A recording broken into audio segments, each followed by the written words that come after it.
ராதே கிருஷ்ணா. அனைவருக்கும் வணக்கம். என் பேர் கிருத்திய பிரியா. நான் திண்டிவனத்தில் இருக்கேன். நான் கோவை மோனா மேம் கிட்ட நாராயணியம் கற்றுக்கிறேன். அவங்க ஆன்லைனில் ஃப்ரீயாக சொல்லித்தராங்க. எத்தனை வாட்டி கேட்டாலும் மீனிங் புரிகிற மாதிரி திரும்பி திரும்பி சொல்லி தருவாங்க. அந்த குருவாயூர் அப்பனுக்கும் கோவை மோனா மேமுக்கும் மிக்க நன்றி. நான் இன்னைக்கு 40வது தசகம் பூதையின் மோட்சம் பூதனா மோட்ச ராகத்தில் பாட போகிறேன்.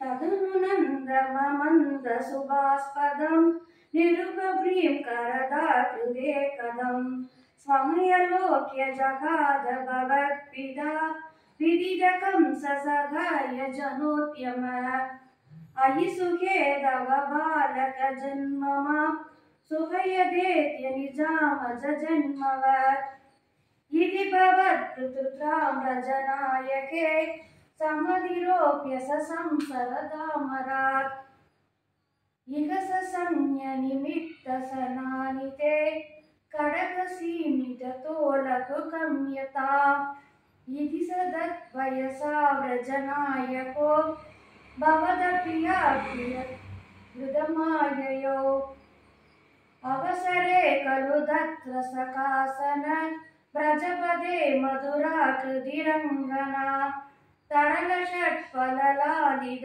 कुन्दल कपटबोधकरे निगडं कदा सपदि साकृत बालकसेतना निशिसरान्वयजा किल भूदना व्रजवधूष्विहकेयमिदिक्षणं वृणुससी शुभभवन्तमुपात्मदे ललितभावविलासकृतात्मभिः युवति प्रीतिरोत्तुमभारिता स्तनमुसौ भवतान्तनिषेधुषि प्रदिदिषु भवदे कपडात्मने समधिरुह्य ददङ्गमसङ्कित धवमबालकलोपनरोषित महितवां प्रबलं कुसमण्डलं प्रतिविदूषितदूर्विदूषितम् असुभिरेण समं दयिति त्वयि